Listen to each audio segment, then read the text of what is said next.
full 60 fucking... Ba-doo-ba-doo! Why 60 seconds? Because it's not like your sex life, only 30 seconds. Frankly, I have a strong 6 minutes like Culture Messina. I would need a break. You know, at least it isn't gay like Comics Division's intro. I mean, that's like 30 seconds of like cyberpunk futuristic gayness. Yeah. Like we should be wearing lipstick and chaps. Right, lots of leather. Guys from the Blue Oyster. Dun, dun, dun, dun, dun, dun. I feel like Maybe a guy streaming with no shirt on. that was once. Why do I still give a shit about that? Well, kids, remember, if it goes on the web, it stays on the web forever. Life isn't fair. Hey, you got to teach the kids somehow.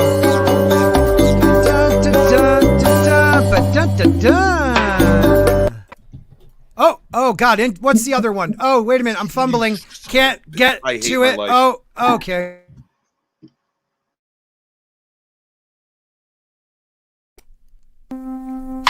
That's what you call smooth transition. I do like the logo, though. Who did that? Culture must have done that. What logo? Oh, that logo. Rogue Entertainment, Sporking News. I do like that. I don't know. Katie did mine, and it's fantastic. I think it was Jayne. Oh, Jayne did that. I miss Jayne. Where's Jayne? She said she's stopping in. Her name's up there. She better. Yes, she is. Well, hello. How is everybody doing tonight? It is Wednesday night, and it is the Humpty Dump. Yes, Steven, it's over. Shut up. Thank God. So, this is Sporking News. I'm Scott. The guy next to me is John Talks. He's the guest tonight. You might know him. Little channel. There's other panelists. We're going to go around in a minute, but I want to first say hello to the chat because we always do the panel first. And you know what? It's you people that make this special. So we got Matt 6 Bar, Boo Bop Ado. See, he knows what's going on. I should throw Matt one. He has Instagram, though. I always forget it's over there. Tina Bojan says, welcome to the Humpty Dump. That's the Sporking steamer. Thank you. Yeah, the Sporking steamer. God. People are trying to do that. She is a channel member. Become a channel member today for as little as a cup of Walton's coffee a month. John, are you stroking something? What's going on right there? It's tea. You're stroking. I'm like, is he trying to pull my hair? What is he doing? Actually, John, reach down and smell the tea. Can you reach down and smell the tea? Because it would look like you're smelling his hair. All right, my joke failed. We're not going to pull Biden here. Damn it! All right. I should just pop up behind Culture and just little massage. How would you feel about that, Culture?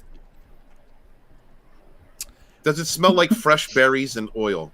Speechless. I feel like patchouli. Patchouli is definitely gonna be what his hair smells. He looks like a patchouli guy. Joe Kim Stark is definitely not a patchouli guy and just became a channel member last stream. Thank you very much. Makini90, he's on the panel, so I won't really talk about him now. The beautiful Nina Infinity, I love you. The Time Prophet, Keck44. Wow, who else do we got? We got a lot of people. The thing just jumped on me. Let's see. While we're young, Scott. That's Nina for you. Thanks, Nina. Shane Nolan's in the house. Shane Nolan's great. Timothy Olsen. That is great. Greetings. Olsen, right? Yeah. You almost said it like Olsen. Yeah, I thought you were going to say Timothy Leary, and then I was going to say. I think about acid a lot, so. E. Clay Thomason, howdy ho! Toxic man flu of Dick's Division. See, I saw it. I sensed the Dick's Division in there. Why don't you read that one, Steven, real quick? Humping a tree on hump day. Yes. And yes, it did get weird fast. It definitely got weird fast. Yeah, we're not minute in. Yeah. That's how we roll over here, buddy. That's how we roll. All right, so let's introduce the panel. So I kind of jumped to it. Right now there's an optical illusion. I feel like there's actually a glass of wine sitting in front of me that's that big. Yeah. interrupt me, but that's great. That'd be crazy if you just if it was actually real and you If just, he picked it up. And it was like tiny though. Like when he picked it up, it was like one of those illusions. Nothing will beat the image of John looking like he's stroking something while Scott's doing his intro. Like that was the best. That needs to be flipped. Maybe a little bit. There's a lot. I don't know anybody that strokes. You know, like you don't know anybody that strokes like this. Well, it was. Well, it looks like this. This is what I saw. Yeah, it was I don't know. I don't know, John. Action happening. Yeah, I mean, if I'm all the way out here, you know, we're at porn star status there. Yeah, I mean, if it was way out there, like what are you doing should on be in YouTube? movies. You should be doing naked yoga. That's what you should do. Yeah, I definitely would not be on this platform. That's for sure. Be somewhere else. John's OnlyFans. Well, let's say hi to John. John talks, everybody.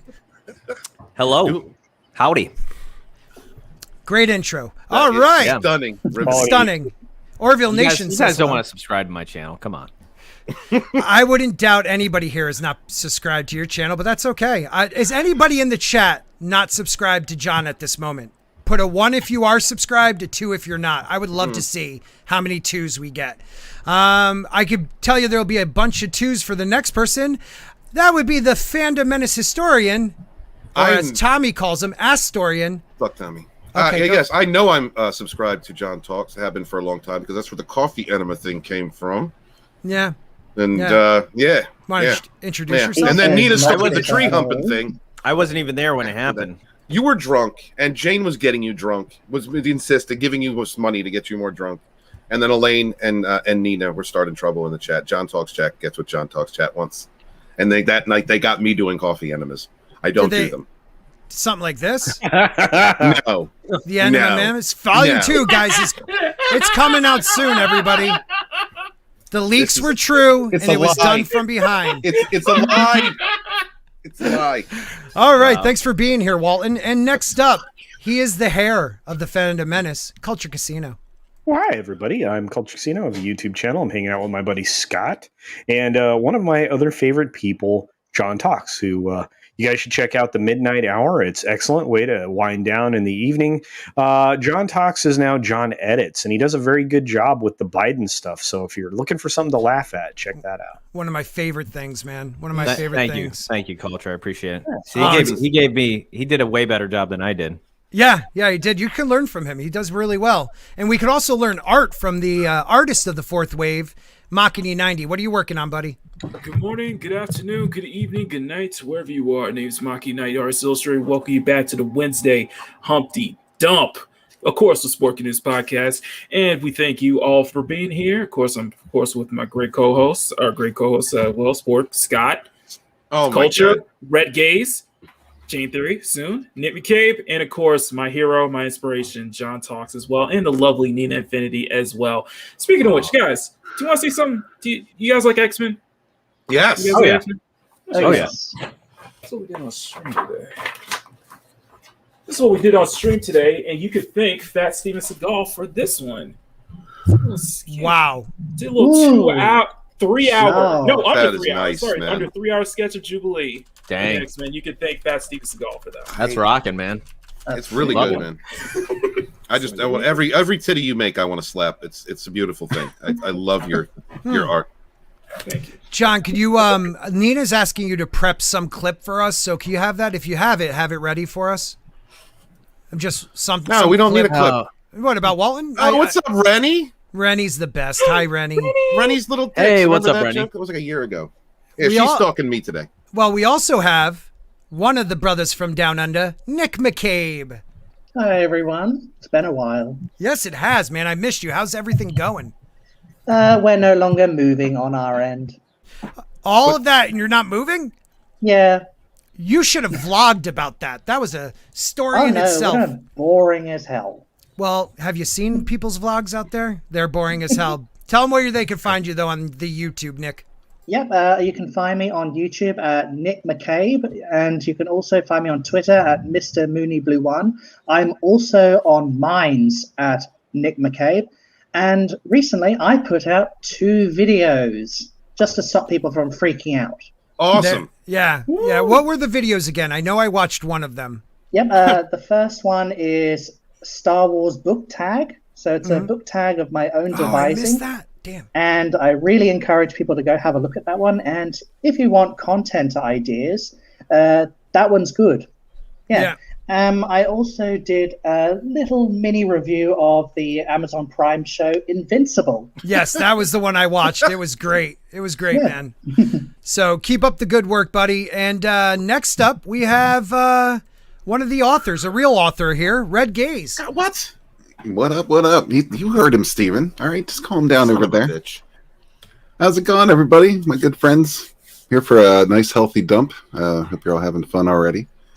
And let's try to keep the smells to a minimum. That Sporking steamer gets everywhere, Red. You know it. You know it. All right, so let's get this thing popping.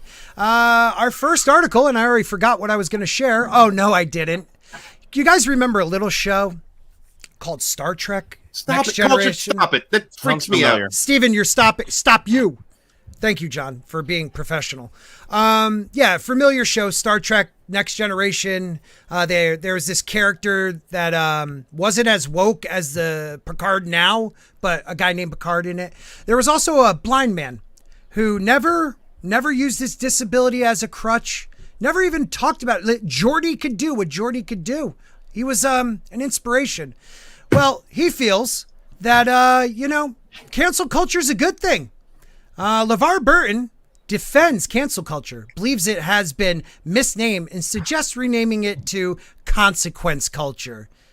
This is by Josh Berger. What do you guys think about consequence culture? Maybe we got to get a definition, because to me it's just putting lipstick on a pig. Doesn't quite have the ring to it that cancel culture does. No, not at all. Not at all. Consequence culture, usually said by people who have not suffered being cancelled themselves. Yes, that's absolutely right, man. What about you, Steven? Oh, I'm sorry. I didn't mean to jump in on this. This one really hurts me because I love LeVar. I have loved LeVar Burton in the past, as he's an influence in my life. I was a Reading Rainbow guy when I was a kid. So when I saw him on TNG, I was like, oh, cool. I know him, I got to watch. That was an experience I got to have with my father. I experienced TOS with my father, loved watching that with him, his Star Trek. And then, watching TNG and that becoming our Star Trek. Loved it. I am getting sick and tired of hearing these actors who were in Star Trek: The Next Generation, which in its first 2 seasons was under the direction of Gene Roddenberry before he passed away, who understood that the merit of a person's character is what we should strive to be, not who they are, not what they look like, not where they come from.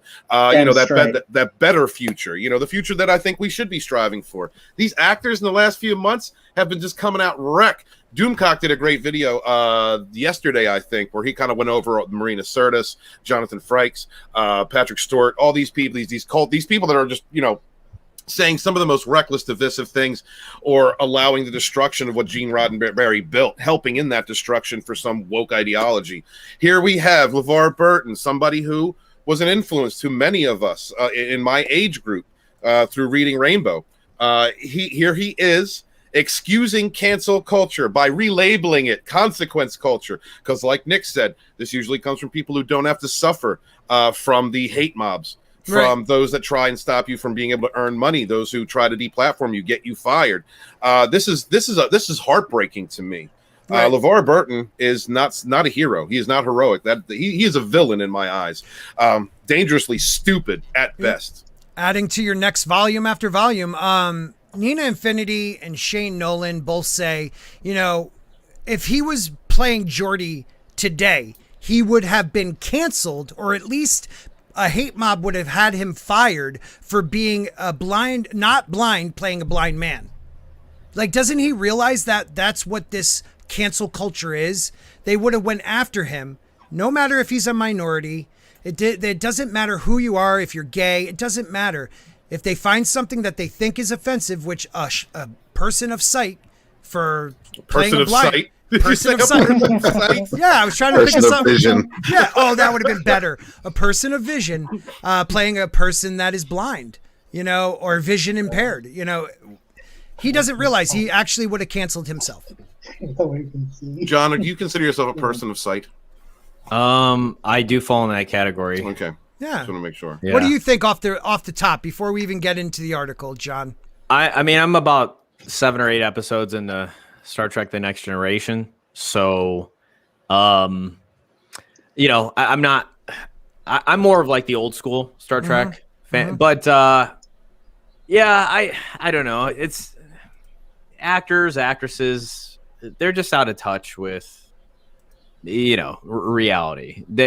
Especially someone who hasn't faced the wrath of, you know, these nut jobs and psychos out there. You know, it's easy for them to say that, but wait till they come after LeVar Burton for some reason. Right. Like wait till they come after him for some stupid, dumb reason, and then I'm sure he'll be like less quick to say something like this. Absolutely. I actually I started a few months back because of people like Steven and Script Doctor and a couple other guys we were streaming with all the time at that point. I started watching for the first time. I've seen bits and pieces here and there, but Star Trek Next Generation. And they're like, just make sure you get through the first season. It gets better. And I'm enjoying the first season. It's the first two. I mean, I understand it was a little different. Roddenberry had his hands in it. He didn't want anybody with conflict, this or that. I get that. But I'm enjoying it. I like how Picard's a dick to kids and everybody. I love that. Yeah, he is totally when oh God, I'm blanking now. The kid Wesley, like, get off the bridge, Wesley. Yes, that's the part when he like shut up, Wesley. Finishes his answer, like he just loses it on the kid. Like, okay, Picard. Now you're like, you know, a freaking he couldn't even save that kid's dad. Like, he's got guilt about that. And he wants to bang his friend's wife, but can't stand the kid. Yells at him. Right. It's ridiculous, man. That's typical when you're moving in on a single mom, though, right? Is that? Yeah, that might be it. You're right. The kid's always the problem. Right. I thought that was typical of Will Wheaton himself. Well, Will Wheaton is kissing anybody's ass to stay relevant. But my thing Get out of the bedroom, Wesley. Stop being a bitch, Wesley. What bothers me is, like, I'm trying to get into this old show, but someone pops up from this cast and says something dumb all the time. And it's like, do I even want to keep going? Should I keep going? You know, let me know if I should keep going. But Toxic Man Flu of Dick's Division for $2 says, newsflash, actors are vapid idiots, more at 11. Yes, Tox, well said. Well said, my brother. Represent the Dick's Division. Let's get into this. Oh, go ahead. I was just going to say, a lot of these guys seem to wait until they're, you know, old and gray and feeble to start piping up about this stuff too. Right. Like they realize it's the end of their career, so they just don't care. They're like, okay, is there an extra paycheck on the side if I say some dumb shit? All right, I'll take that. Red, I got a question. Who's the pregnant chick with the top knot? Well, that's McCain's daughter. Yeah, McCain's daughter. But and that's not your bad. She's got a top knot. What bothers me also is that, like, actors used to believe like they didn't want to be heard, because now I stick this with his face. Cancel culture, this guy with him, you know, like, it follows him. So if he does get an acting job, I don't want to see him. The best actors are people that are not in the news. You don't see him, Scott. That's the thing. That's the problem. You don't. He's trying to stay relevant. You don't see him, and you right now. I mean, this could be just an adverse effect to Kurtzman Trek and how much social justice woke nonsense, the destruction of original Trek that they're pushing. You know, and they've openly said it. You know, Kurtzman and the writers under him, they're using it as a platform. You know, for their social justice garbage. So maybe he's trying to virtue signal to get a part. Right. No, you never it's know. It's usually actors, like what you were saying, Scott. It's usually actors who don't have social media, or who do have a social media, but they hardly use it. Yeah. Or they're either totally into it or don't understand it. That's the difference. They either weaponize it, or these are the people that haven't come into this century yet. Right. Well, what about? Yo, go ahead. No, I mean, go ahead. But to a certain extent, you can't really fault the older generation for not embracing this, you know, the technocracy that we're building right now. You know, the social media that's everywhere and all encompassing. You know, it can be difficult for anyone who doesn't really know about computers. Right. Well, hello, computer. Orville Nation for $5, and PJ, thank you so much. Guys, you're probably already watching his channel too, but he might have hit 7,000 already. He's flying up there. Good guy, good friend. Met him, one of the first people I met. I appreciate every super chat, man. Thank you. I don't even know what to say when people send them. Thank you. That, yeah, man. Hail to Scotty and John Talks for watching some Trek. Now you can truly suffer with the rest of us. And I'm going to listen to like the rest of the people in the chat too. I'm going to keep watching it because I am not going to allow these actors to ruin something that I'm starting to enjoy that I wish I watched as a kid. Scott, it really gets. There's a lot of good episodes, a lot of good stories and topics that are. I know. I've been listening to you guys for years, so I'm looking forward to it. But let's get into this article. So a very what should I say? Center show. It's very center. It's not left or right. The View. You guys. The View, really? I thought it was kind of left. I thought The View was real left. It doesn't get any center. It's like if you're in the center of the center. Right. In the center. Right. Like that's how centered it is. Well, because I thought wasn't that the View's point? They were going to have people of all different walks of life, and they would discuss things. And McCain is like, I don't know, conservative light. Well, they were originally going to call it The Dump, but... Yeah, well, I got that now. During an interview with The View, Star Trek actor LeVar Burton briefly touched on the topic of cancel culture. Did you say C-U-N? Cancel cunt? No. Okay. I just want to make sure you were Freudian slip. Just making sure. Sleep there. mentioning that he believes this phenomenon has been misnamed, revealing that he prefers to call it consequence culture instead. Burton's hot take on the cancel culture movement was expressed this Monday when The View co-host Meghan McCain asked the Star Trek actor about his opinion on the recent discontinuation of Dr. Seuss books and how cancel culture affects works of art and artists. McCain asked, "We have talked on the show about the decision by the Dr. Seuss estate to discontinue 6 of his books that feature racist imagery. What do you think of the decision and about the cancel culture surrounding works of art or artists that are controversial?" Yeah, Dr. Seuss and controversial at the same topic. I don't know. Burton goes on to explain that he has been doing voiceovers for Dr. Seuss Enterprises, and that and that this experience has given him some perspective on the whole Dr. Seuss controversy. It's interesting because I just, for the Seuss Foundation, did a voiceover for a video that they have put together to remind us that Dr. Seuss is more than simply a company that decides to put a couple books on the shelf to take them out of that rotation. Did I say that right? Yeah. Okay. He continues, that man, Theodore Dr. Seuss, is responsible for generations of wholesome, healthy, wonderful, imaginative, creative content for children of all ages, and I think we need to put things in perspective. Here's where things get spicier, as Burton openly admits that cancel culture is a term that he calls a misnomer. I said that right? Misnomer. Misnomer.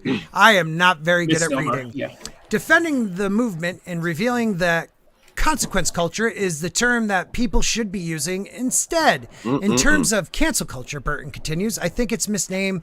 Jesus, could we just get to the freaking meat of this? The Star Trek actor proceeded to explain, I think we have a consequence culture, and that consequences are finally encompassing everybody in this society, whereas they haven't been ever in this country. Ever in this country, Scott. So you tell me there's been no consequences for bad behavior for slavery. But there was no war. There was no civil war that happened. There's been no consequences for keeping women away from the ability to vote or counting minorities as less than one vote. There's never been any consequences. There's never been universal suffrage. There's never been civil rights movements. There's never been public outrage at, videotapes of people being beaten in the street by police unjustly. There's never been any consequences. We've never gone to court to fight for the rights of ourselves, for liberty for all. Never been any. But if you get a hate mob on the internet, if you get somebody threatening someone, getting them fired, destroying their reputation with false labels and lies, that's just a consequence. Right. That's perfectly fine. This dude is a vapid moron. Well, I mean, we didn't finish his comment yet, but I agree with you. Don't need to. He's already dumb. He did everything else he says is going to be right. Anybody else want to jump in, or I'll finish that last paragraph? Let me just finish that last paragraph. Thank you, Stephen, for that hot take. I think that there are good signs that are happening in the culture right now, and I think it has everything to do with a new awareness on people who were simply unaware of the real nature of life in this country. For people who have been blind. Right, othered since this nation began. Burton concluded. Okay. Well, he's talking. He's right. So, okay. In the next statement that he makes, he talks about people being othered, which was a thing. Right. But there's never been any consequences. No one's ever been held accountable. Right. So nothing's ever progressed at all in this country. We're still in the same state that we were in 1776. That's what he's saying. What he's also saying is it's about time that the mostly majority white people finally know how it feels. And it encompasses the whole society, white people included. That's pretty much what I'm getting from this. John, do you have a take on this? White people suck. Don't they? Yeah. $20 is $20, John. You know. That's pretty much it. No, I'm feeling it. I'm just letting it settle in. Deep Thoughts by John Talks. Yeah. No, I love it, man. You put it in quotes. Put it on a shirt. Yeah, put it on a shirt. White people suck. Yeah. What about you, Red Gaze? Yeah, I couldn't hate white people more. I'm really enjoying this one. Good. It's fucking ridiculous. That's I mean, what are you gonna say about this? This guy's a fucking idiot. I mean, Steven's got it. Moron. Complete moron. Right. Well, it's like he hasn't been paying attention. That's what it feels like. It feels like he's led a privileged life. Yes. He's just another privileged asshole whining about oppression in, obscure terms. Go fuck yourself, LeVar. Right. And he's probably, because, someone didn't recognize him once. Racist. How about you, Culture Casino? Riveting culture. Great No, statements. Thank you for holding it down. I was muted. I was being respectful. What's that? Asked a question, you're being respectful by not saying anything? That's the opposite of respectful. That's all right. I just spilled e-juice all over me. I'm soaked. The great time. And you just made him spill his own juice all over himself. Watch out for that internet gas, too. I know, right? No, but go ahead, Culture. I took the time to mute myself and take myself off camera while Scott was reading because it's hard enough for him to read as it is. You know that. No, that's true. He's very true on that. And so I don't like to distract him or a comment out of hand like some people I know named Treven Walton or whatever it is. But anyway. Can I say something real quick? I'm sorry, because I like to interrupt. Latino slants against Latino males getting cast in big budget TV and movies. I'm going to say it here first. And he could talk about it. I want him to make a video about that. I sent him an article. He knows what I'm talking about. Wait. I'm on to you, Latino Slant. Why don't you come on the show and defend yourself? Yeah. Defend yourself. He needs you. He needs the vote. All right. Go ahead, Culture. I don't even trust by his opinion. I don't, because even though he stands by what he said, because he also likened prisons to slavery. And while there could be some comparisons drawn, they're not the same thing. And he's trying to say there are still slaves in the United States. This guy has said a lot of ridiculous shit in the last couple of months. And, he clearly doesn't have enough information because let me tell you, people right now are hunting down every bad thing this guy's ever said or done. And they are going to tear him down because that's and that's crap. And that's why it's like, first of all, you can't be canceled unless you let yourself be canceled.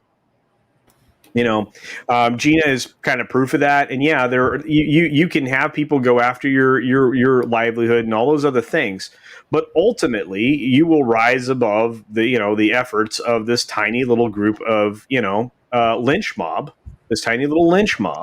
that comes for everybody. And, as more and more people are subjected to that, more and more people are waking up to it. So we just have to go about our day, pointing out every time somebody like this spouts off a bunch of bologna sausage, or they go about spouting off a bunch of hatred like LeBron James and others. Right. And we just have to continue to point it out. It's part of our job. I mean, we took it on. I mean, it wasn't really what we wanted to do.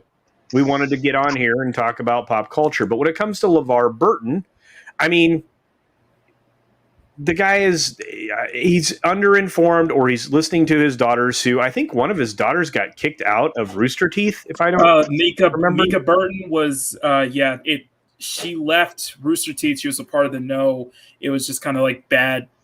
I think what was like Rooster Teeth, they were treating her badly on set behind the scenes and such. And yeah, she had to leave because of that.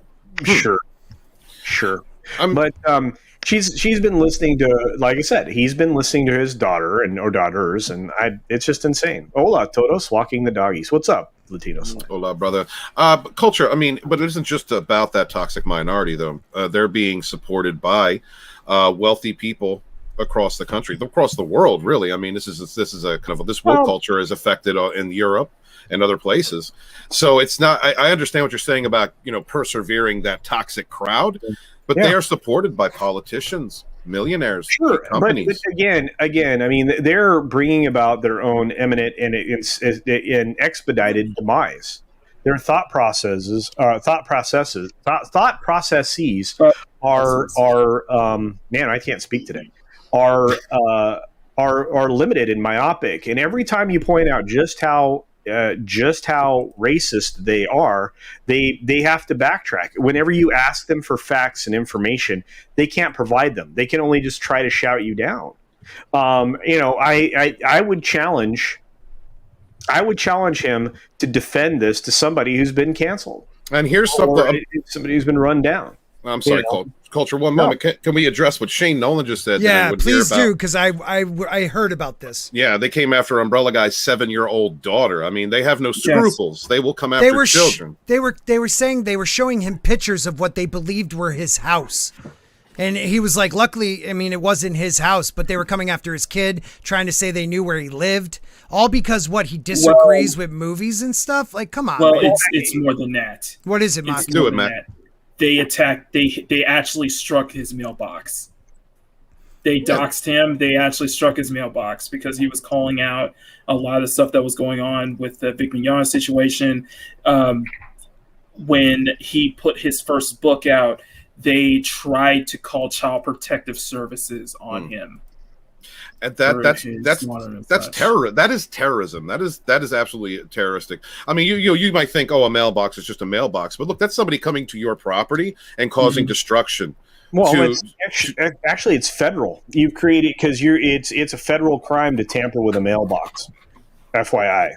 But that's consequence culture to LeVar. That's just that's the consequences for the angry mob being upset and coming to cancel someone over a false narrative. Whoa, hello? Rock and roll, man. Who's jamming out? My bad. Hit the wrong button. Oh, okay. Thanks, Fred. Real professional. Man, I love that you were able to do a wardrobe change and all that. Yeah, look. Wait a minute. Dark Council. Yeah, nice. Dark Council. We're in Hey, the Dark Council. Looking good. Drunk, you're doing great. You're doing great out there. When you and Gina both... Oh, here we go. When you and Gina both reposted my story on Instagram, it made me feel really good. So thank you. Yeah. One day I hope I get canceled enough and then Jay will meet up with me. Hey, look, Jay... He'll never meet you. He's way beyond us now. He has a pretty good game, dude. You have no game compared to Jay. What? I got game. No, Did you that's see true. that girl? Did you see her? Gina is smoking, dude. Yeah, she's smoking. Oh yeah, I love Gina. Yeah, and she definitely likes our boy. She likes our boy. I'm proud Is she of her. married? No! Stop doing that. I didn't know. I'm starting. Oh God, now I'm starting stuff. All right. So They're not married yet. They're not married yet. That's They're all not I married said. yet, but They will be. Jay is definitely the bottom in that situation. Though. wouldn't you be? Yeah. Well, let's finish this. So LeVar Burton has since doubled down on his rather controversial statement. I said it and I stand by it, the actor expressed in a response to a tweet by user whoever who shared a clip from the actor's interview on The View. So I guess he's standing by it. What do you think? What's that hashtag? Hashtag The View. No, hashtag BYD. What is that? What the hell? Hashtag boy, you dumb motherfucker. Yeah. Could somebody look that up? I don't know. I'll look it up. That's why I'm not hosting. Well, I've seen. I guess LeVar Burton has used this hashtag a bunch today. This man wrote the very first short story I featured on my podcast. I don't know why he uses it, but it's something that Burton uses. So if anybody can decipher that weird hashtag, let us know. Burton and only Burton. Oh man, yeah. I think we all agree. I'm just sick and tired of these actors trying to tell us how to live our lives. You know, trying to tell us like our own history, how we're wrong, how I'm finally feeling the centuries of oppression. You know, all I know is I work my ass off. I try to support my family. You know, I've dealt with my own pains and struggles. You know, I pretty much been an orphan for the last 20 years, 15 to 20 years. Like, everybody goes through hard times. Just because you want to use that as a crutch, some people, I've seen other people that have rise above it and have taken the advantages that America has given you, as in you could start from the bottom and climb up and make anything out of yourself. This is the freest country in the world, and I just don't understand why these people want to keep us all apart. That's what it feels like. Nina, how do you feel? Hi. Hey, what's up, Nina? Hey, Good Nina. to see you guys. How are you? Hi, everyone in chat and on panel. It's good to see you. LeVar Burton played a blind guy on TNG, and I feel like there should be some consequences for pretending to be blind. I don't know. Yeah. I mean, I'm offended for blind people. Yeah, me too. Disabled people need to unite against LeVar Burton, I feel like. Do you know what that hashtag means? No. What the frick does it mean? What hashtag? The this hashtag, one? yeah, the BY. BYDHTTM. It's something Burton uses. I just don't know what it is. He put this hashtag up on January 9th to an Ibram Kendi said the privileges of white domestic terrorists, and then he put in hashtag BYD HTTMF MWFI. So no is idea. It the names of people? Got me, bro. right. But you don't have to take my word for it. Okay, here we go. Bye, you dumb honky. Yeah. Fucking mother. I don't know. It stands for, but you don't have to take my word for it. I'm pretty sure we got Titty Twister in the middle there. Yeah. Right. The amazing Vinny Art, who you should be supporting, is saying actors in rich nut jobs know nothing of real people and what's been going on. There is such a disconnect from reality with these people. And he's absolutely right. Right. Go ahead, Nick. Yeah, he's absolutely right. I mean, these people are actors and actresses. They basically live to pretend. Right. You know? So why don't they just shut up and keep pretend pretending all the time? You know, they're actors and actresses. They're not actually the characters they play. Right. Can you imagine dating? Really? LeVar Burton's not really a blind guy? No. Cancel him. That's Nina. why he's Cancel. pretending to be smart now. Oh, There's that an was episode of TNG where LeVar Burton's character is teaching Data how to paint, and I've seen that. Yeah, and number one, William Riker is like, you guys should definitely record all this because a blind guy's teaching an android how to paint. People want to study this like years to come. An android of sight. Android of sight, yeah. Yeah, an android of sight. It was great. What did that visor do? It gave him like different. He could see across the spectrum. The spectrum, yeah. right? Yeah. Mm-hmm. So he's like Daredevil. Yeah, it was like a hair. He could see the spectrum of gender. Like it was all 70 freaking two of them. Yeah, all of it. You could see all of Lady it. Wang's all of them. He got the Daredevil achievement like 20 times just in the first season. Really? Yeah. Well, you know the Ray. Oh God, I'm blanking on his name. He sang Georgia. Ray. Charles Ray. Charles? Ray Charles. Charles Ray. They said, as blind as he was, he always knew a pretty girl by grabbing her wrist. So Yeah, Oh when he my was- God! it I was the thought you were wrist. going to say grabbing something else. It was the wrist. There might have been a few accidents when he was going for that wrist, you know. Right. Sounds like he was Well, yeah, Trump's yeah, best friend. Now see, Grab him by the. we should ask Vigilante. We should ask Vigilante Williamson about that. He might know. You know what I have to say is, keep going there, Makini, but bye-bye, LeVar. Take a look. It's in a book. It's consequence culture. I can't cancel anyone. Did you look at me wrong? Are you too white? You're gone. It's consequence culture. Did you guys see some of the responses to my retweet of it? Because like somebody came. No, bring it up. With like Yeah, saying, please bring it up. I retweeted his ass because I was like, "What the fuck are you talking about, buddy?" But he was saying that, like he said, no, not when, because I was like, okay, hold on. Twitter is you need to explain things when you talk about stuff. Here's the tweet. All right. Well, he like responded to something else that I had written about like people grow and change, and like cancel culture doesn't care about that. And so he was like, no, not when they grow and change. If someone does something racist, then you find out they use slurs in college or whatever. That's when a critical mass of people come for you. And I'm just like, the fuck did this guy just say? So I was like, wait a minute. Say that again. What is he trying to say? He's saying that if you like, he's like, no, not when they grow and change. If someone does something racist and then you find out that they use slurs in college or whatever, that's when a critical mass of people come for you. Is that like a lynch mob? Yeah. Is this person advocating that? Yes, that's exactly what he's advocating. He's saying that like cancel culture will come after you. It sounds a bit contradictory to me. It's very contradictory. Yeah, where they grow and change, and yet it sounds like he's advocating for people who he's advocating for people to come after other people who have changed and yet did something in the past. Yeah. What the hell? Yep.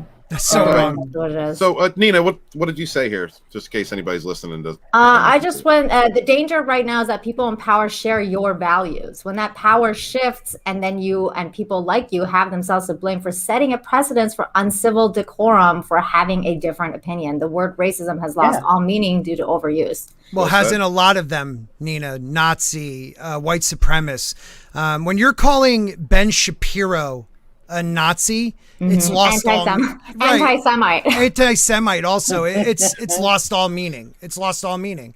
You know, and I've had people like message me and they're like, dude, we love the show. Like, okay, maybe they didn't say they love it. I'm lying. But they're like, we watched The Dump, you know, but when you get into like the politics, sometimes it goes on too long. But what you don't realize is like our fandom, our movies, TV, Hollywood bleeds into politics, bleeds into society. Like it's all encompassing right now, as did LeVar Burton say. It's all encompassing. But at one time it was passive, where it's not now. I mean, there were certain. I'm sorry, Mac, one quick. I'm sorry, but where it used to be, you only had certain niche films or television shows that addressed these things directly. A lot of it was very passive in its presentation, and also did so, like Star Trek before Kurtzman, did it in a way that it presented a lot of different sides of an argument. That's not the way it is now. And now it is entirely about pressing one side of an argument, and then like people like LeVar validating cancel culture. Right. Well, Makni, what do you want to say first? Let's hear you. This might be a hot take, but I actually agree with LeVar Burton on this one. Oh, well, explain why, brother. Please do. Yeah, I think he makes a good point that it is consequence culture. It's just there's one thing I want to ask him though. Just hear me out. So, let's say you're a writer, a comic book writer named Tom King, and you find out that the artist of one of your books did covers for a figure within a group called Comicsgate. They deemed the hate group. And you try to go out and let other people know, let people attack him, just as he is grieving over the loss of his puppy. Him and his wife are grieving. And you send this attack mob out on him. Now, is that consequence culture? Is that consequence culture for what? Because he worked with a figure in Comicsgate, Ethan Van Sciver, a known hate group, part of a known hate group. Is that consequence culture? No. Let me ask you this: when that police officer had a Kobayashi Maru, a no-win situation, very good where point. He had to decide on whose life to take, And he was put in that situation where he unfortunately had to take someone else's life in order to save someone's life.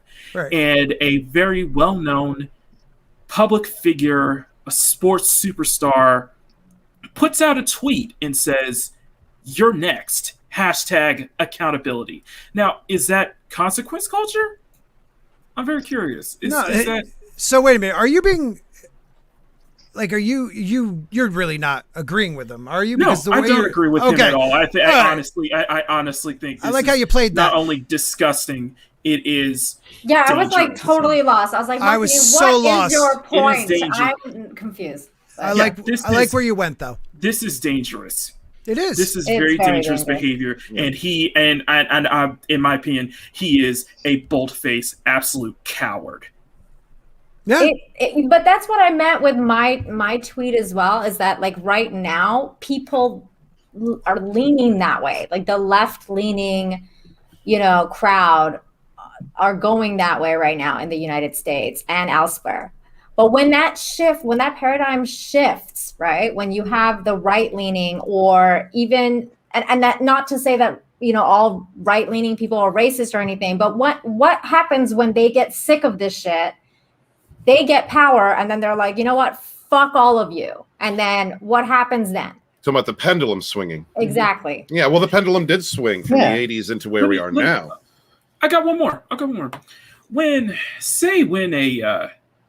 a celebrity, Sorry. say when a celebrity or a known figure comes out as a supporter of the Orange Man or just a Republican or a conservative, and they get pretty much their career goes down the tubes because they don't get any support, they don't get any gigs or anything like that because they came out as a Republican or a conservative. Is that cancel culture? Is that consequence culture? For voting what you believe was right? Is that consequence culture? I'm very curious about that.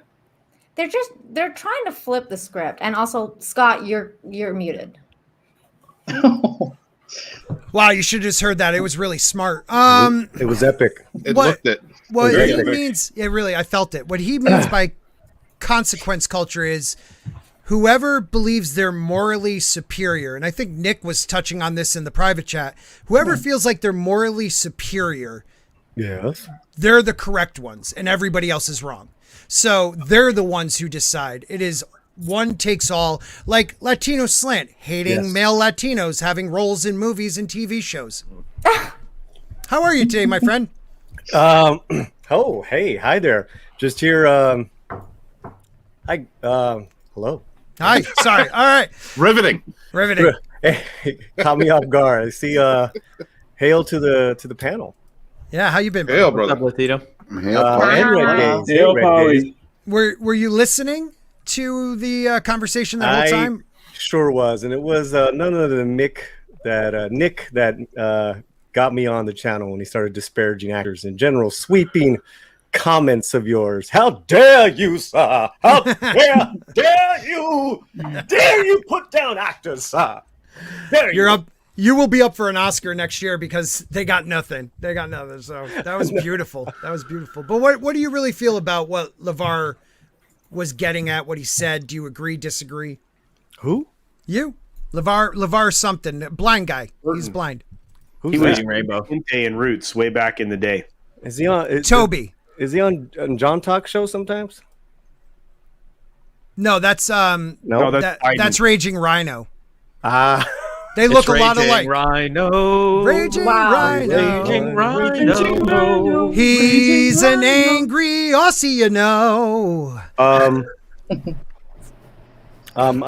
lot like. How do you follow that up, Paulie? Come on. So Yeah, much I was singing earlier on my stream earlier, so I'm kind of sung out. Answer the question, sir.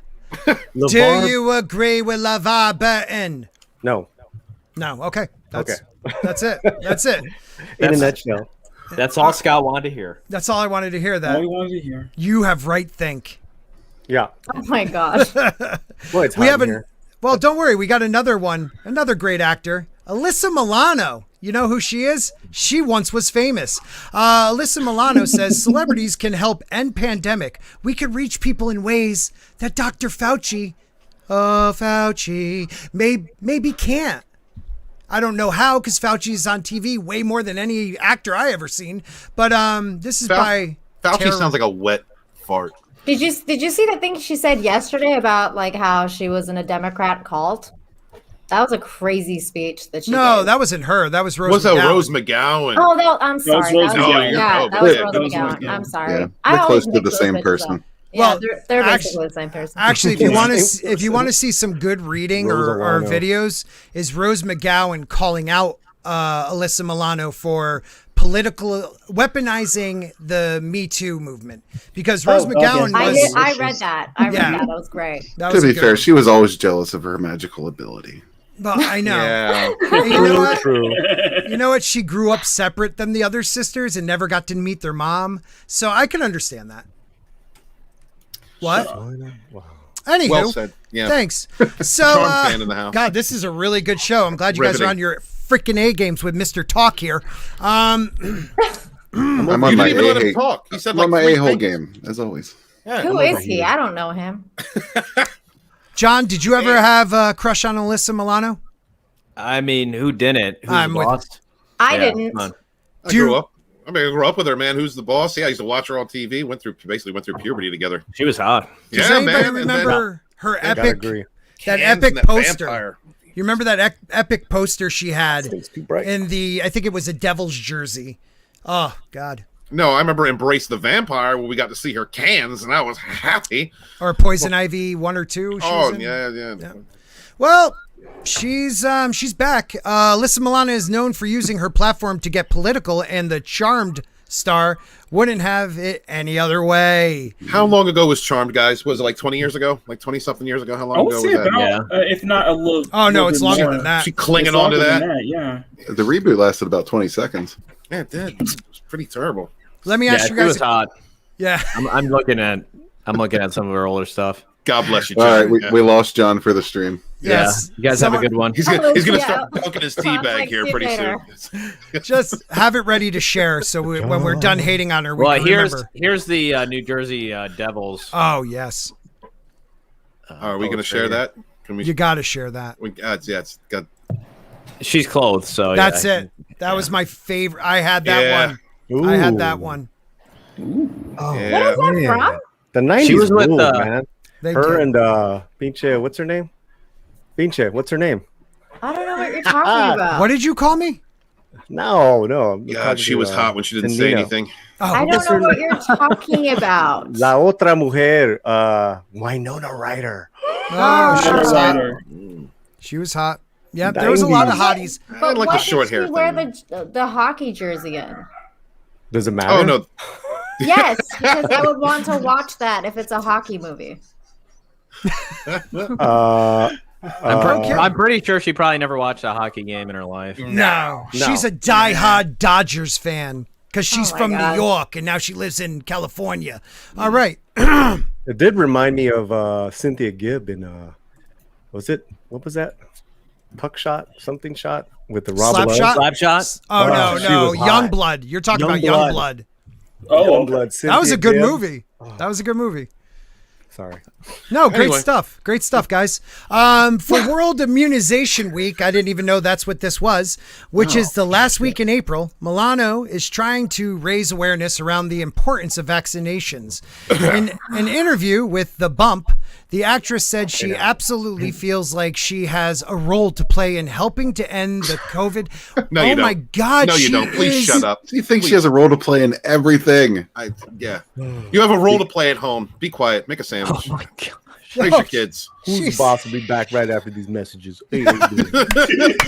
Who's the boss? Yeah. This is the boss. You best listen to that. I'm getting ready for my next fight. It's called a spit fight. I spit a lot. What do you want from me? Hey, how you doing? Oh my God. Hey, yo, I- Angela. I Angela. just remember Tony Danza lines. Tony Danza lines had the best lines in Taxi. Yeah.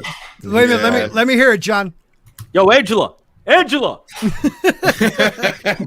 What was the grandmother's Who's the name? boss? Who's the boss? I'm the boss. Who was the grandmother? Who's the boss? Mona. Who's Mona the was boss? hot. What's up, baby? Come and wave. And Thank say hello. you. Yeah, go wash dishes, Paulie. Come on. We know who's Here, the boss let's, now. Yeah. Here's the boss. Guys, she just did her interview for Midnight Session Espanol. The great Oh, Nice. wow. How did you get Hey. such a beautiful wife? What do you mean how did I get such a beautiful wife? I work every day for that shit. Yeah. Hi, everyone. Slant. Hi, how are you? Hola. Hello. Show everyone else. so Oh, we'll share. I hit the wrong button. How are you doing? Oh wait, you know what? You can do both. Yeah. Yeah, we don't need Hey, y'all. Paulie. We don't need Paulie. Him, he's got all kinds of I headsets. know. How are you? I'm well. I'm She good. can't. She can't see who she's talking to. Okay, let me. Hello, I'm Mr. sorry. Slant. So Hello. let's drop this for a second. There we go. Yeah. Hey, everyone. Hi, now I can Hello. see you all. Could we get Hello any? from Australia. Yeah, Australia. We got people from Aussies. everywhere. The Aussies. So, could we get a hint? What was this interview about? Oh, Midnight in Espanol. What a great channel, huh? It should be its own channel. Is it going to be its own Yeah. channel?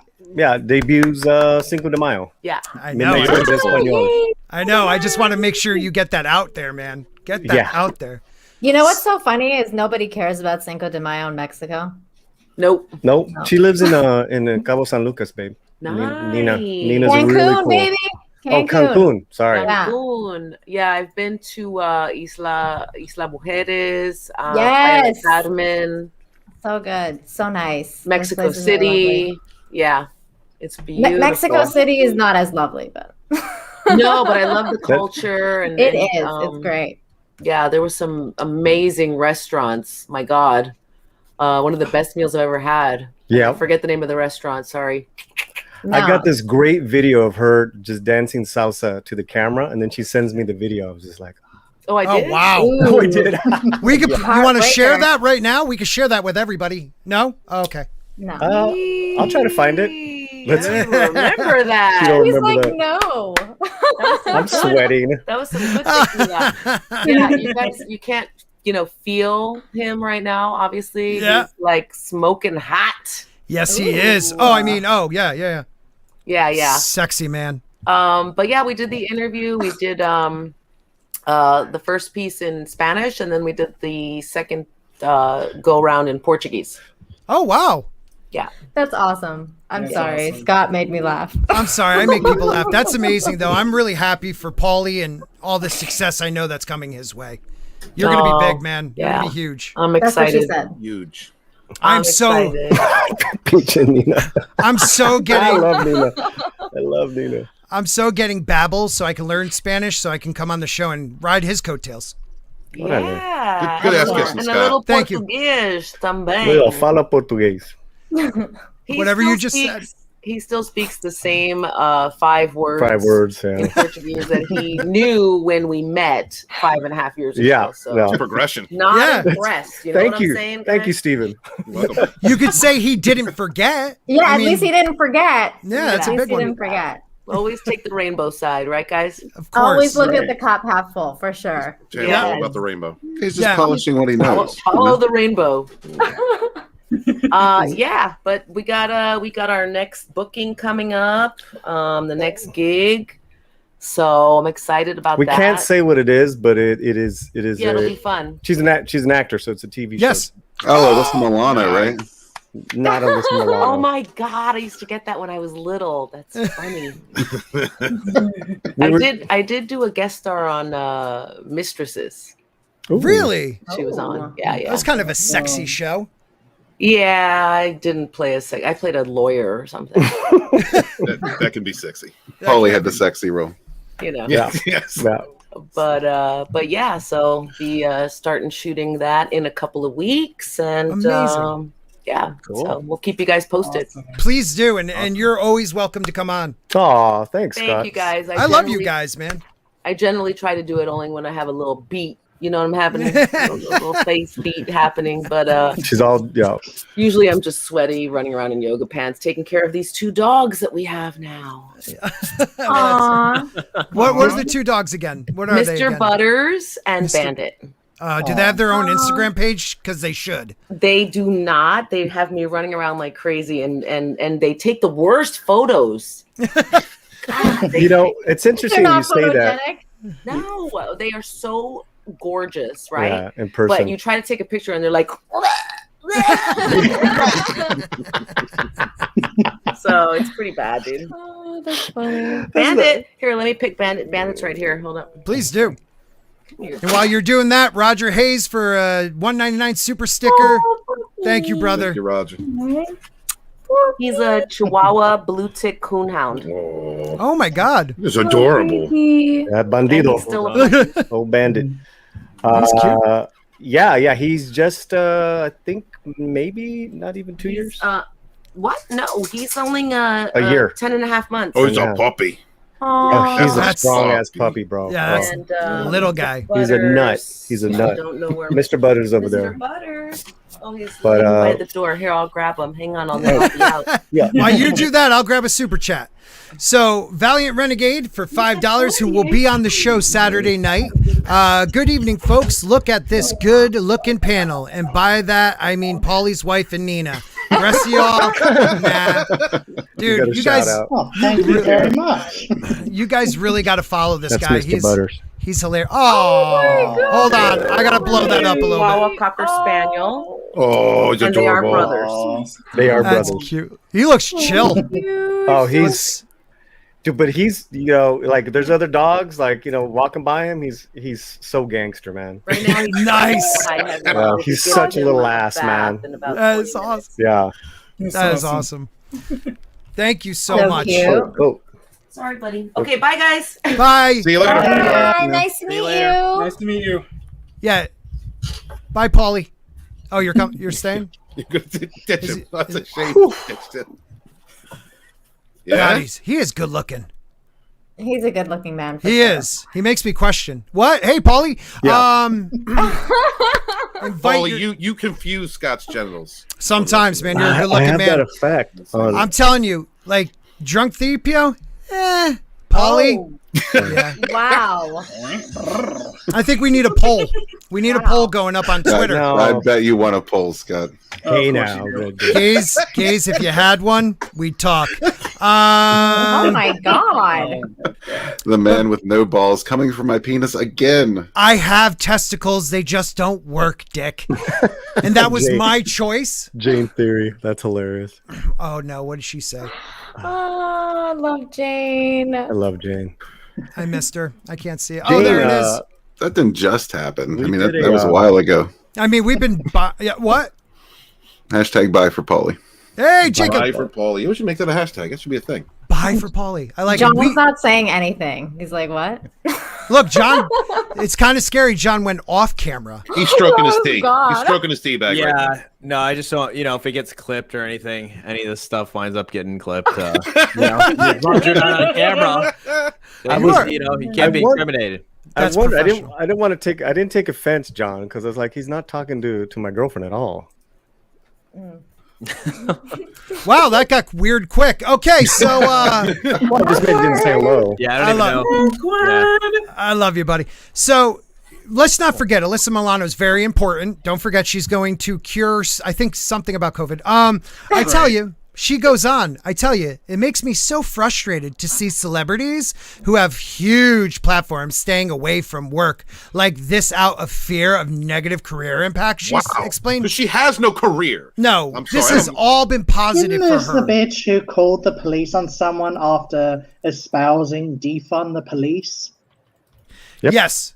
Yeah, I She's believe. already called. She's Yeah, I already believe called for so. the resistance before. Yep.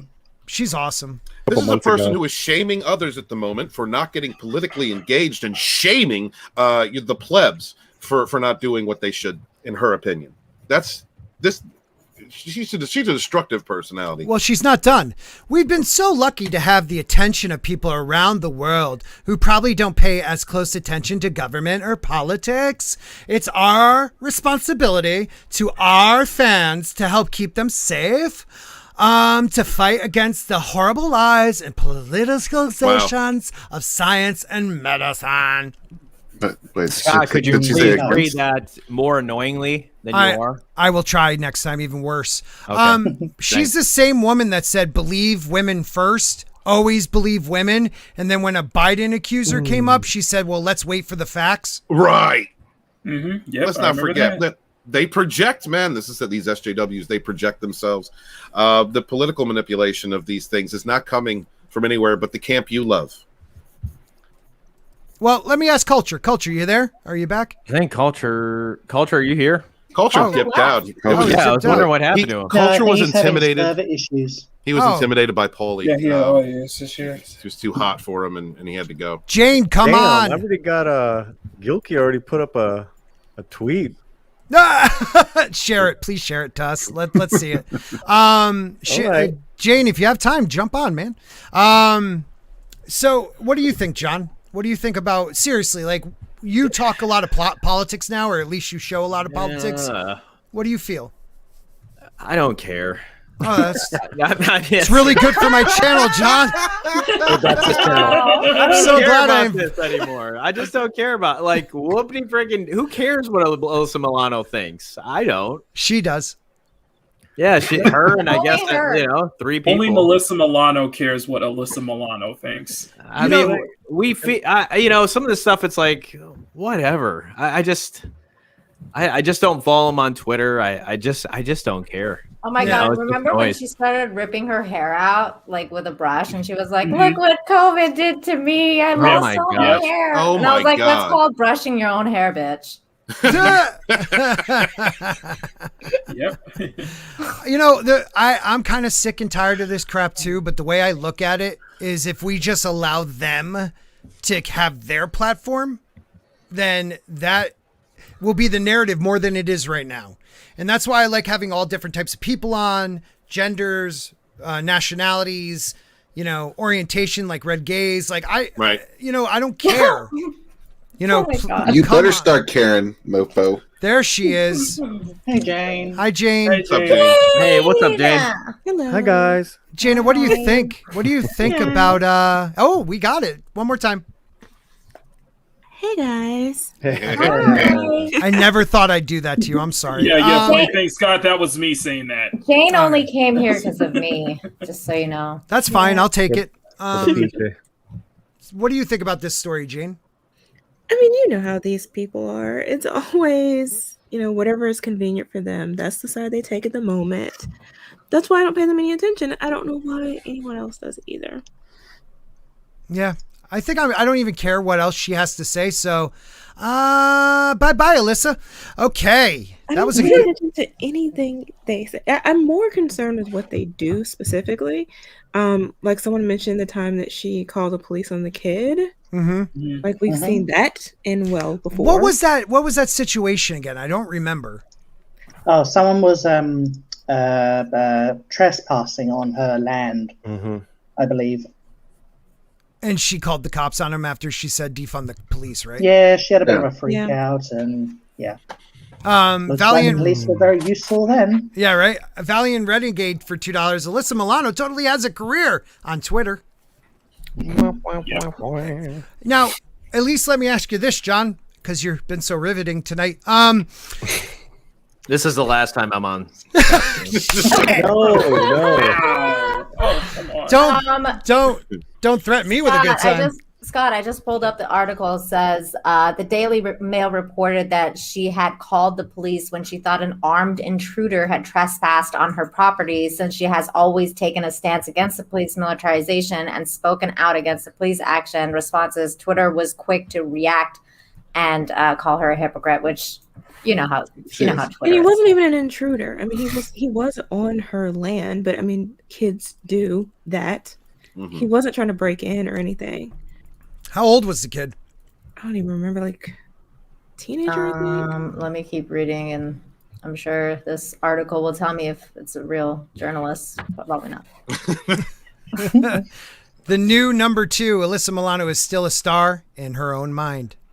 And well, she has the people on Twitter who hype her up. I mean, that's what they do. They It says teenager. Okay, so teenager. Well, and that it was later reported that the teenagers was hunting squirrels. And the whole default. Where the hell did she? Some kid was hunting squirrels and then ended up on her property, and then she freaked out.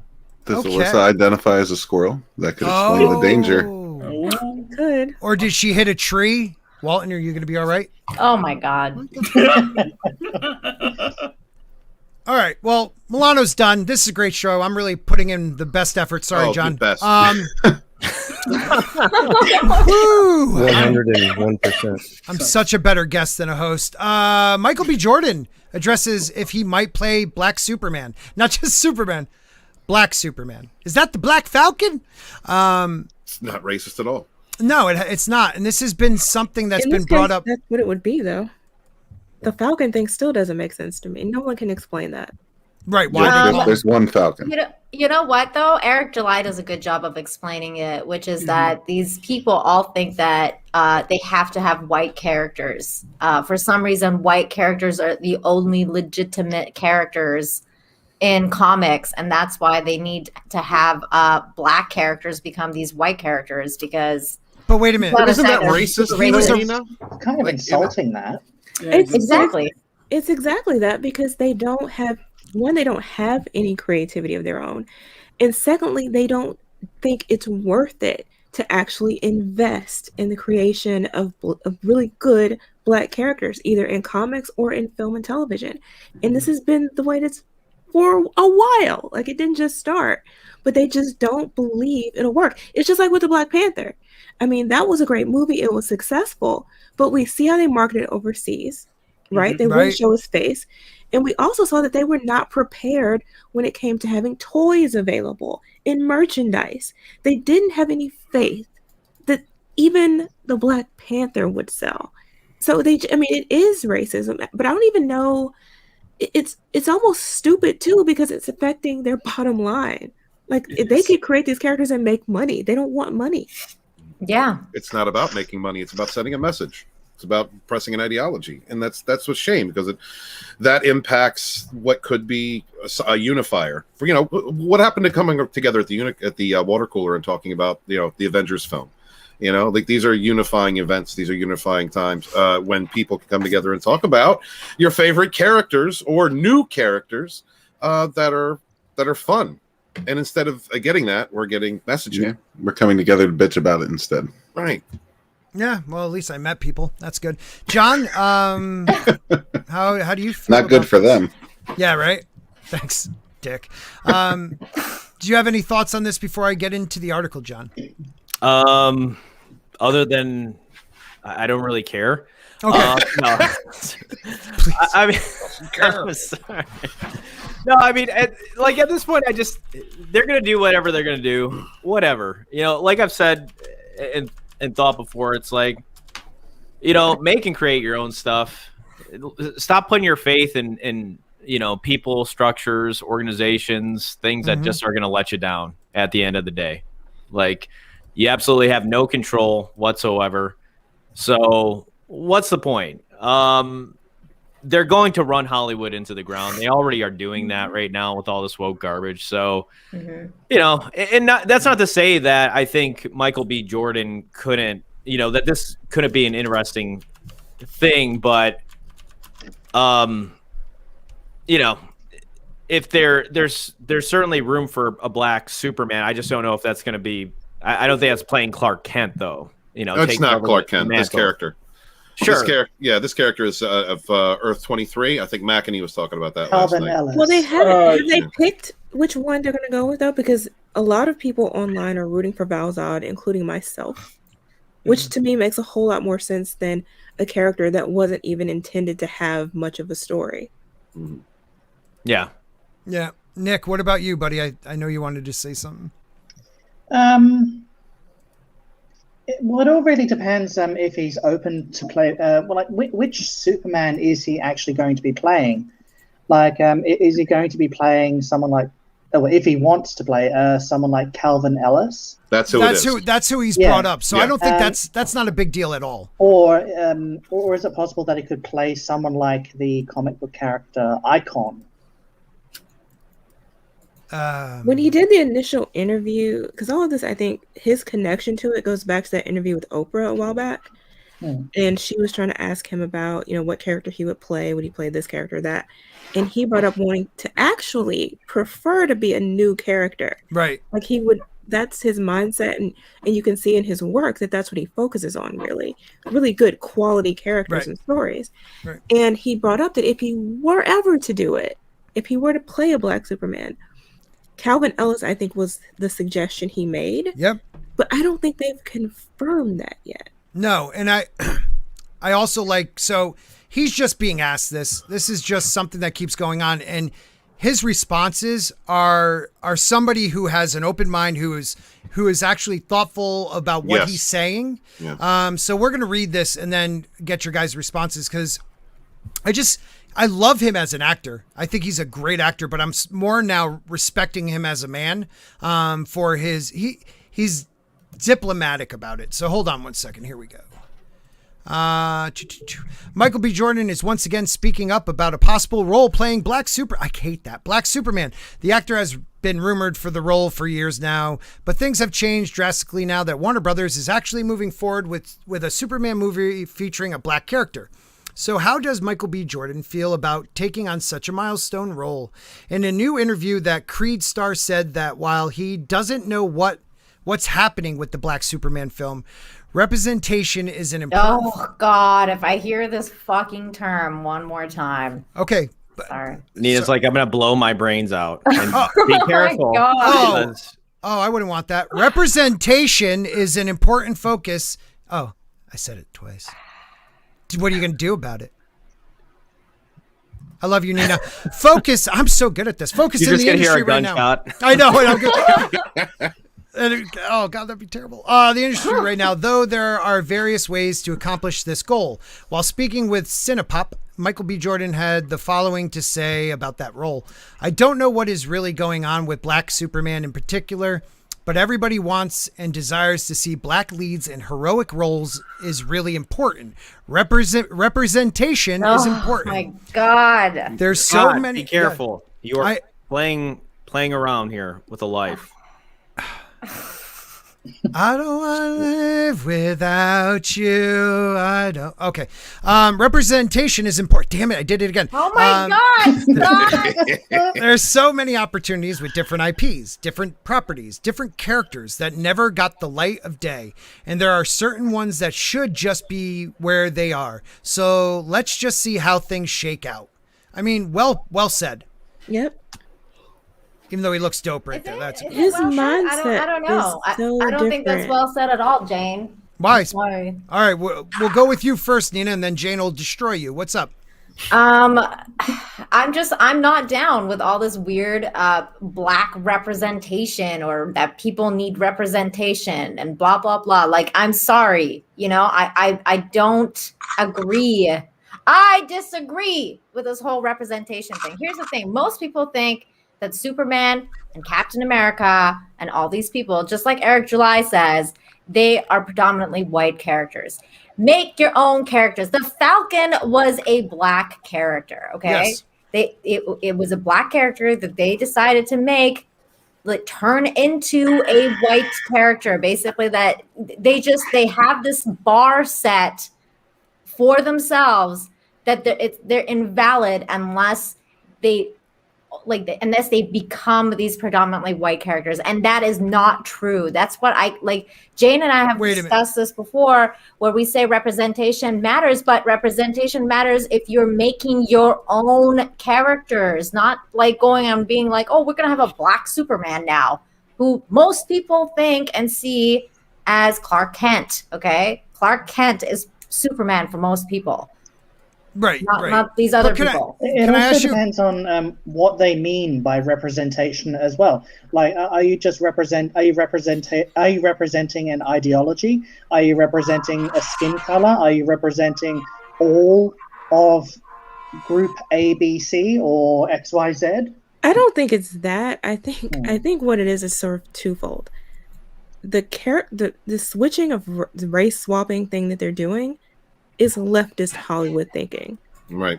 I don't think that's what the quote unquote Black community was asking for initially when people started talking about representation. What they were pushing back against was an entire history of Hollywood in which people were incredibly and intentionally poorly represented. Mm-hmm. Right. And so what they wanted to see was greater range of characters. And Michael understands that. I mean, if you look at the body of his work, you see that. Yes. It's very different types of characters. It's a range. Yeah, you have the sort of stereotypical ones sometimes, but you have others who are just normal people living their lives. And when he's talking about heroes that we don't see, he's really talking about those characters that Hollywood has neglected because they don't want to invest in them. And so I think that's the way he's using representation. I don't think he's using it in the same sense that leftist Hollywood uses it. They just think, let's just turn all these characters black and we're done. Right. Well, not just black. Like let's just race swap everyone, and not just black. Like Asian or like whatever. Like pick a color and like let's just because it's easy and it's cheap and they don't have to think. Right. Yeah, what they did. Well, real quick, Nick, and then right to you. What they did, Nina, is. Because I completely agree with Jayne. Representation meant let's stop having the abusive drug addict mom or the kid slinging crack in the background. Wait a minute, real quick. They wanted representation. They wanted people like Tyler Perry having their own production companies, showing Black people as middle class, upper class, and still also people that were poor and impoverished, like all different representation. That's what they mean. What Hollywood did is they took it and they used a word they didn't understand once again, and they put their spin on it. Go ahead, Nick, and then Steven. Yeah. So you mean kind of like flipping the script, like the way LeVar Burton is with cancel culture, going and being like, we're gonna flip the script and turn it into accountability culture. But that's what they do. That's what they do. It's they also try to change their history. Sorry, Nick. Yeah, go ahead, Nick. Oh yeah, just to follow on from what Scott said, and sort of listening to what Nina and Jayne said, is it possible that when everyone talks about representation and all that sort of stuff, is it possible that we're all not on the same page? So when, let's just say, loony lefties talk about representation, they mean ABC. But when we talk about representation, we mean XYZ. And the confusion comes from us all not being on the same page. We don't know what anyone actually means or is talking about. Well, that becomes to the Steven, whole... stop. Okay? Sorry. Stop being the white man you are. Paulie, can you go, please? Let's swap your places too. There you go. I can't with you fucking asshole. Steven's in the back of the if you do have Romy on in the future, this would be you should get her insight. I would love to have her back as a working actor, a woman, and a quote unquote person of color. It's always interesting to get insight from someone who goes and works through it every day, because there's so many issues that they always have to constantly walk the tightrope on. Okay, that being said, I am the dissenting voice on a lot of what you guys have said. But I think at heart is just the incredible legacy of racism and discrimination that Hollywood never owned up to. Right. And like what Jayne said, and whether they're loony lefties, I don't know what they're whether their hearts are in the right place, they've gone about a lot of this upside down. They're completely upside down. Me and Nick have done a stream on this when Supergirl was cast. I think it should be a case by case. Right. I agree with Michael. Michael's. He's actually a nerd at heart, and he really respects a lot of legend. And he even said that in Oprah's interview. But it's tough, man, because we want representation, but we don't want it on an affirmative action level. At least I don't. Well, we want. We've always just wanted that level playing field. As far as work opportunity, written projects, directors, showrunners, executive producers, and then actors. But it all starts in the writing room. And when they're just when I say they, when TV studios are just having ceremonial diversity programs, It's to so they can check the boxes with the union and with SAG and with the Academy, but they're not going to do anything that's of real importance. It's all going to be this bullshit, right? And so I always like to I even like the bad stuff as far as what they're trying to do or say. Like, I'm always trying to see, like, what each project, film, television, what it's trying to do or say. I had a filmmaker on last week, Kenneth Castillo, and he's done 7 independent films. He can't get into Hollywood because the people that are holding the keys to Latinx world of Hollywood don't want him in. Why? Because he does urban crime movies that make money independently. Wow. That's not the type of Latino they want. Well, and so it's happening on both sides then, Paulie. Like, even the discrimination happens all over.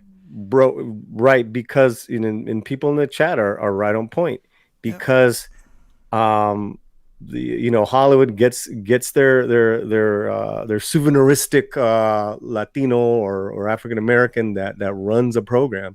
Said, well, we have our person, and they know who to cast, who to hire, all that good shit.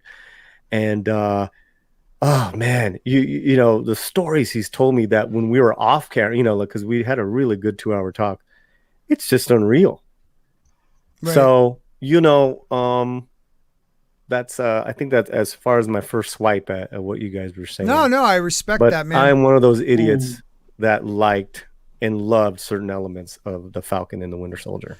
Well, no, but I did too, man. I won't deny that. Yeah. I liked, but mine was more the Bucky story, but I liked the Isaiah part. I wish they had more of him, and you could understand his pain more.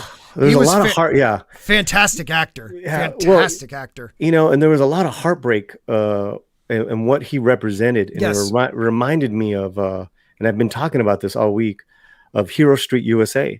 And Hero Street USA is an actual block. It's a block and a half outside of Chicago, where it's the most concentrated group of veterans that has ever lived and ever served. And it's over 100 vets over World War II and Korean War. All the awards you can think of, the medals, all that stuff. And their commonality is that they all happen to be Mexican American. Right.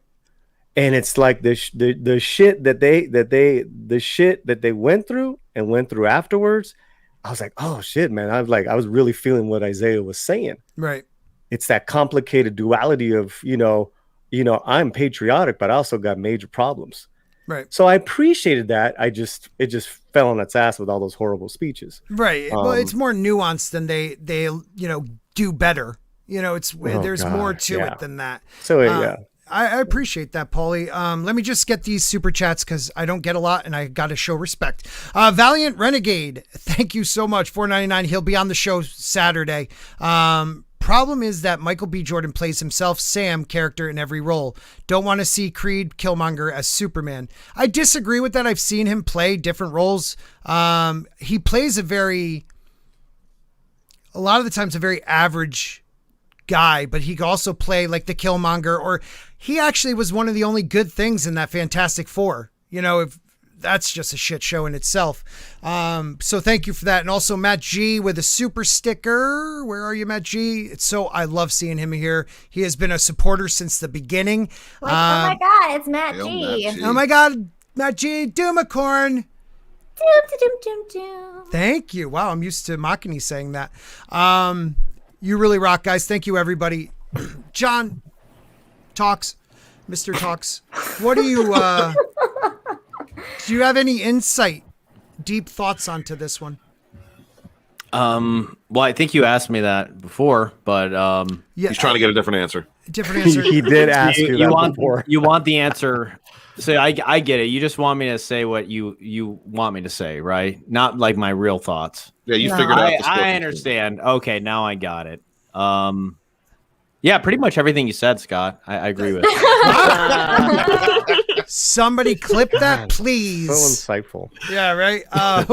Nick or Nina or Maki. I still think that, like, I mean, I get what you're saying, Polly, and I don't know if I can agree with the whole thing. I get what you're saying, but I think that they're still super racist, and I think that in them trying to compensate for, and I wouldn't even say racist, it's more like discriminatory. And I think we could that be nice and say it's misguided, Right. or they're ignorant. I always like the term overcorrection. Yeah, it's like it's like an overcompensating Well, yeah, it is and overcorrecting in their in the way they're going about things now. It's actually doing them a disservice because they're actually they're ruining good white characters and they're ruining good black characters.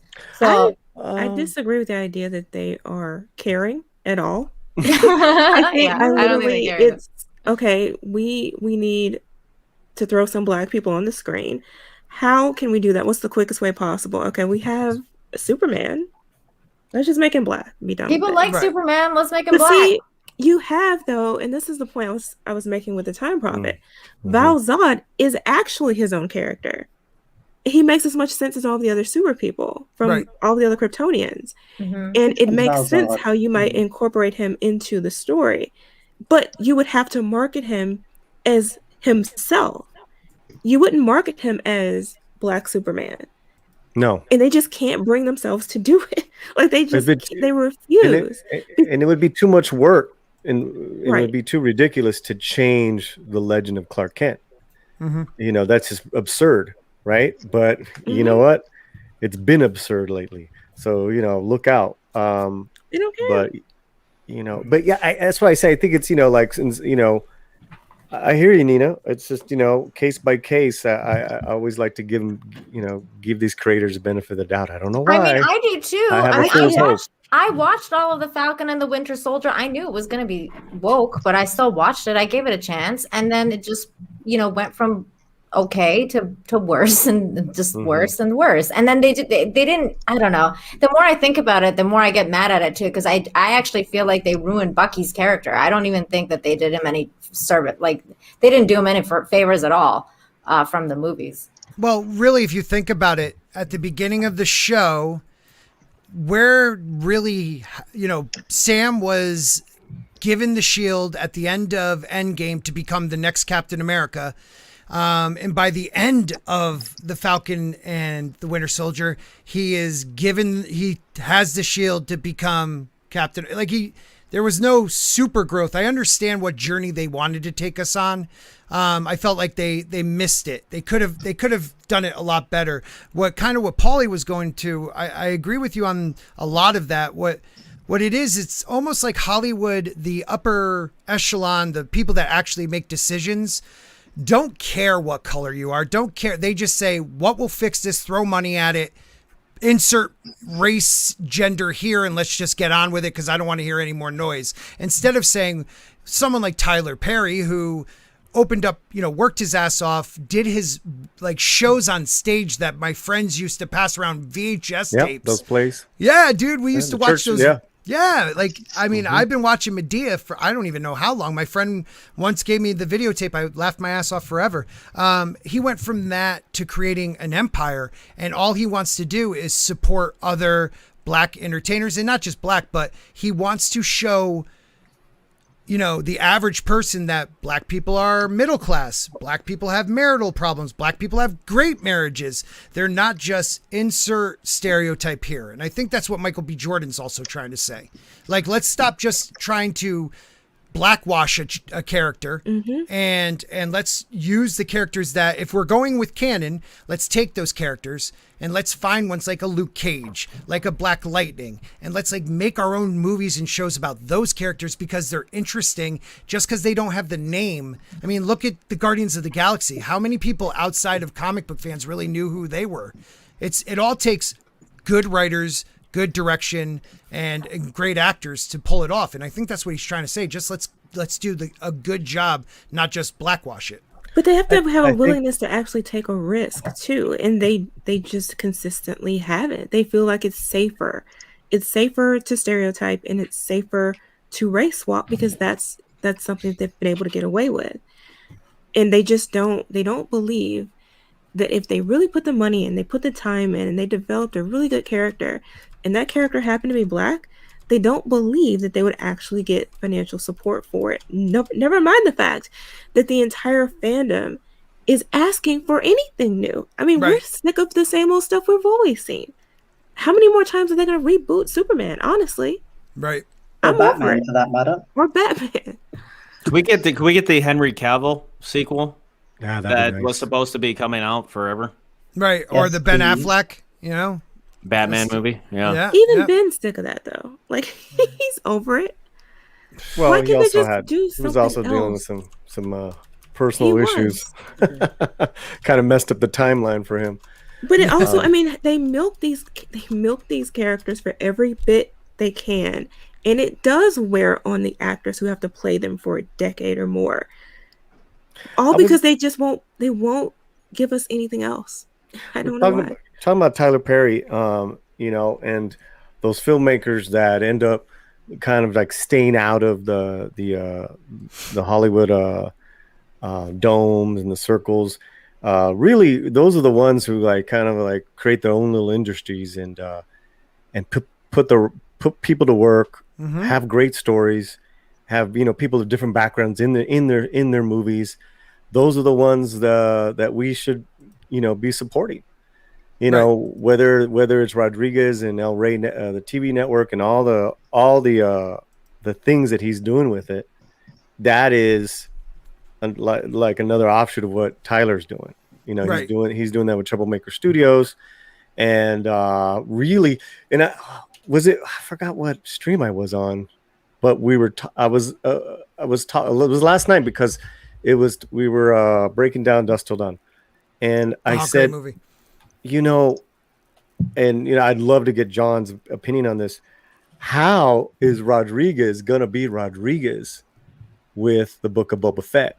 Because Rodriguez is so independent. I mean, writing, filmmaking, todo, the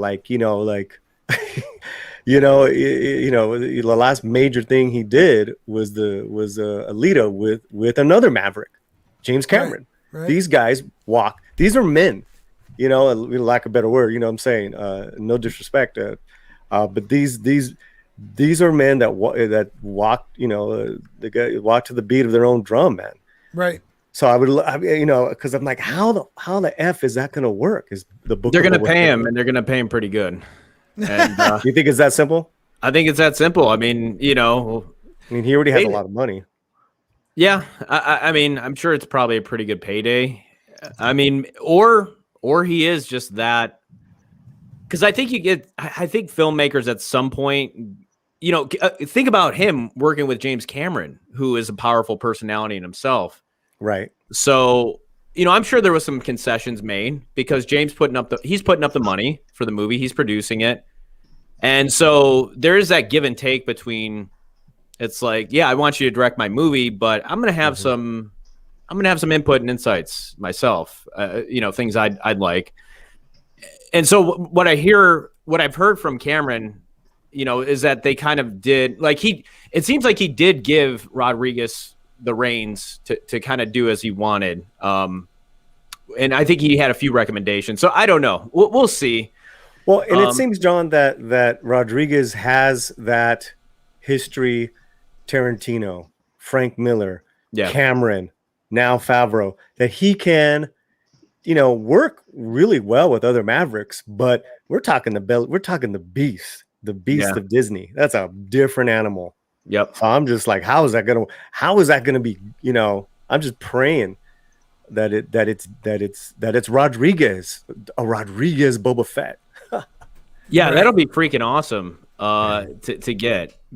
That would be dope. I mean, actually, kudos to Disney. Give credit where credit's due to actually hiring the talent. Yeah, and Shane Nolan, that's actually $7,000. And part of that was he was part of a medical scientific project where he got paid $4,000. They did medical experiments on him. Wow, really? I didn't know that. Oh, you That's didn't know awesome. that? That's No, how he got El Mariachi funded. Oh, yeah. I didn't know that. Oh, Yeah. my God. That's a great movie. Oh, my God. Yeah. Oh, we'll have to talk about that sometime. White Man Walton, it's your turn finally. Oh, yeah. I'll be quiet. Oh, it's my turn now? Oh, excellent. No, I like Michael B. Jordan. I've enjoyed just about everything he's done. I like his comments concerning this. He does seem like he's being respectful. And to go back to what Jayne was saying about the word representation being miscast, and as far as his comments, I think a lot of that happens with some of these, especially a comic book or a lot of other websites that want to press a narrative rather than give a representation of what the actor or person they are interviewing or talking about is saying, because it feels like it's very disingenuous. Everyone's so static in the way that they think that, and unfortunately that polarization is starting to make us rigid, or at least in the way that I see it, and as far as when we hear a word, we hear a specific term or a word used, we automatically reel in horror, and even for myself, like Falcon and the Winter Soldier, no interest in it. I've heard too many people say the word woke. This is bad too many times. I have no interest in even seeing it. And I could be missing out on some things that I enjoy. So, I like this actor. I like the reverence that he has for the character. And I wouldn't mind seeing him playing future roles as superheroes. Doesn't necessarily have to be a black Superman. Why can't it just be a version of Superman, the Calvin Ellis Superman, or the Val Zod Superman, which I didn't even know about, and I just read about thanks to Jayne Theory. That's what I was doing while I was put in the corner by the white guy running the stream. Thank you. Yeah, you're welcome. You're welcome. I don't know Val Zod. I'm gonna have to look that up too. I appreciate Michael B. Jordan for what he says. I do have a quick question. We're going to wrap it up. I just want to make sure he didn't say anything else. But Scott, you don't need to wrap it up anymore, do you? No, I really don't. Oh my God. But what I want to ask a question about the Oscars the other night, one of the greatest Oscars they ever had. Oh, you didn't see it? Don't worry. No one ever did. The Oscars were on. Yeah, exactly. I didn't even know they still had it. But Tyler Perry had an amazing speech where he started talking about, a lot of like supporting people on the left. And then he also said to support, he supports the police. I'm paraphrasing. I don't know the exact terminology he was using. Do you think no matter how much he has done for the black community, people will come after him? I'll try to find exactly what he said. I think that if anything, they'll ignore him. They tend to ignore people who don't toe the narrative. They don't really give them any press. That's what I would think. Or they try to cancel them like Terry Crews. Right. It depends on how many waves he's making, I suppose. Who is it? Who is it? Tyler Perry. Tyler Perry.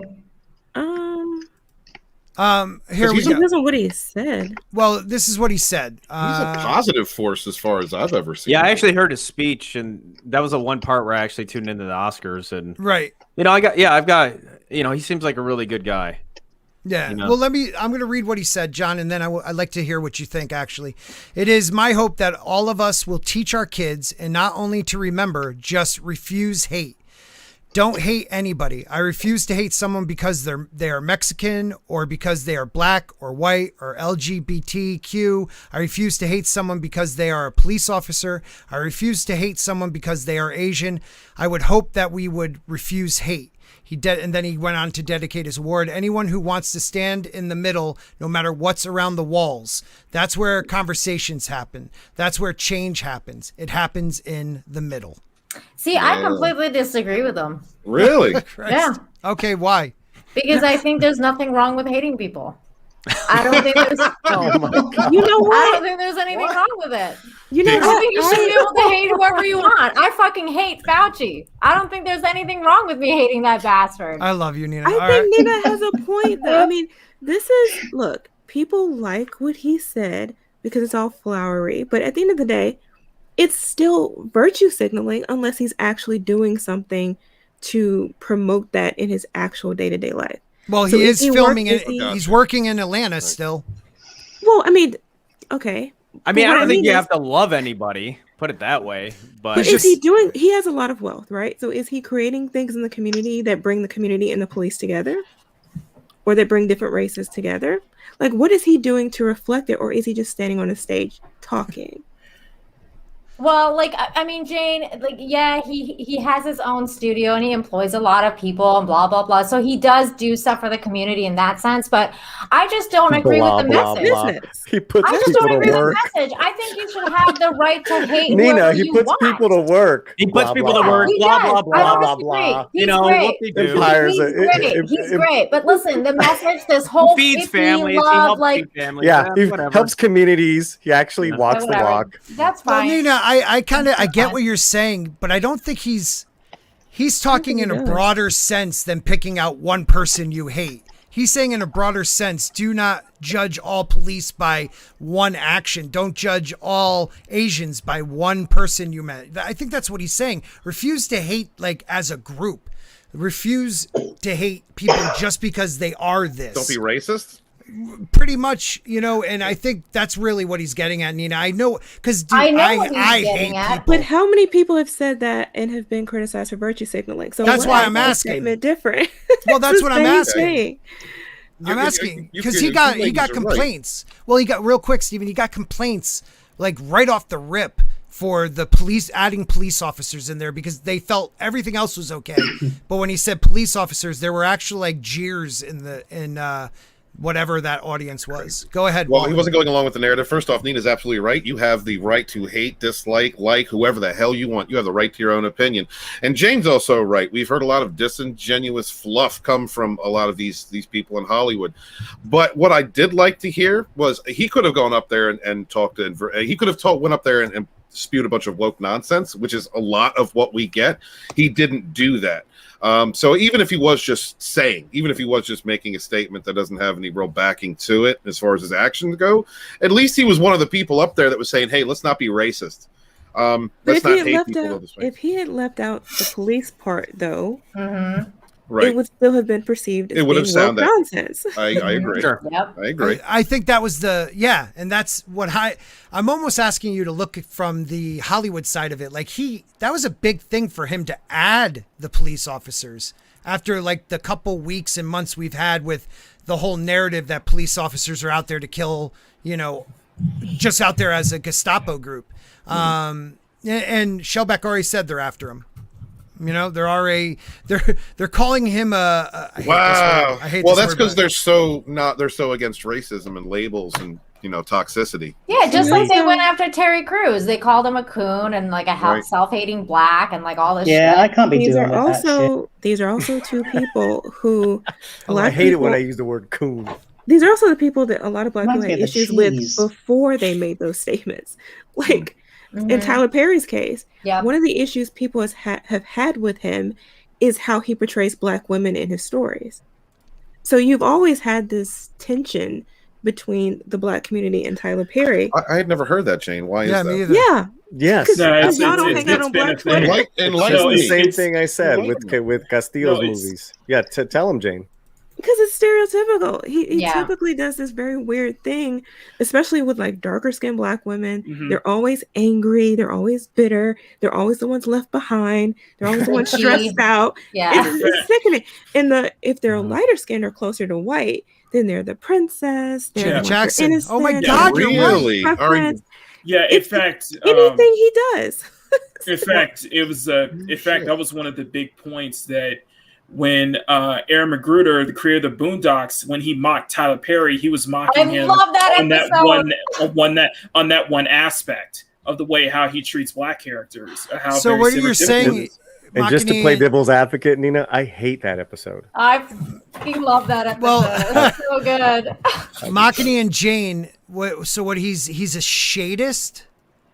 I don't think it's that. I just coined think that it's word. Just No, Never heard It's- that before. Shit. if I could say something, Yeah. we have stereotypes in our communities. stereotypes Yes. are fine. Yeah. We Get have out. cholos. Stereotypes Oh, are the fine. Latino community, you can't stop we it. have gangbangers. We have la abuelitas. We and landscapers and nannies and people that we go raise, Made in Manhattan. farm workers. What those people exist. Cleaning ladies. The problem is not you that know, they exist. The problem is that you have an entire history where that is the only way they've Right. been depicted. Right. That's the problem. It's not that it goes back to what I was saying before. When it comes to representation, what people have been talking about is a range of characters, a diversity of characters. If in everything you do, your dark-skinned characters are bad and your light-skinned characters are good, that's something people know. Now I got to watch Tyler Perry Is it movies. that? Is it Yeah, that cut look and at dry? it in a his whole mo- different way now. But it's that cut and dry in his movies. But they're also hugely successful within the African American communities. They are hugely successful, and there's a lot of things that are incredibly toxic in the Black community. We've talked about. No. You shocking. don't say, Jayne. You don't say. There are a lot of issues. There's a lot of internalized hatred. There's a lot of things. Ask any dark-skinned Black girl about her experience growing up in the Black community. Any single one of them. And they're going to tell you that this is what they've been dealing with their entire lives. It goes so much deeper than just his movie. That's very deep. That's going back, and I think we might have talked about this, Jayne. Like, and please definitely tell me if I'm wrong. But like, there's that going back to the farmhand in the house, back to slavery that they would use. Like the darker slaves would be in the farms, and the lighter slaves mostly would be at the house, and that has kind of moved as it's gone on. Yeah. So, that's crazy. I think my point was that they're wildly successful. They have been for decades. Tyler, you use the church circuit, would do them in play in like African American theaters, so to speak. I went to one. I think it's the same thing where those people who've gotten in to be gatekeepers in Hollywood that are African American are really embarrassed by his work, as they are as some of these Latinx people are embarrassed with. They're even embarrassed with some of the shit that Rodriguez has done. Some, much less all the Chicano crime films that are sold to mom and pops all over the Southwest, and they make money. I wouldn't say embarrassed though. It's more just critical feedback on him banking off of tropes that he knows will sell. I'm not going to disagree with you, right? I'm just talking about Hollywood in the token keepers, the gatekeepers. Oh yeah, that's what I mean. Is it possible that it's a form of cultural cringe? It's so embedded in the culture that You're muted, Scott. It's almost accepted. It's something that you only really started to see pushback against in the last decade or so. Makini, would you say? I would say so. Well, real quick, Makini, Nick, can you give me the definition of that cultural cringe? Oh, it's like well, let's just say like with Sam and me, we're half English, right? Oh, you but suck. we're also Australian. So and white. Yeah, very white. And but every once in a while, one side will do something absolutely horrendous, like let's just say we'll see someone mocking the Australian accent on TV or something, and suddenly we'll go, ugh. Okay. Or we'll see someone like really... a stereotypical thing. So weird is like I've never had a problem with culture, or when people make fun of the Persian culture. Like, for example, one of the best examples of it was the night at the Roxbury. They kind of made fun of no problem with being one of those guys too. It's like it's nothing wrong with laughing at yourself. Off of the air An error occurred. Yeah. It looks like it's an error. I wonder if they could Crowder down. No, I'm more powerful than Crowder right now. Could I just say I've ever heard? You changed my life. I know.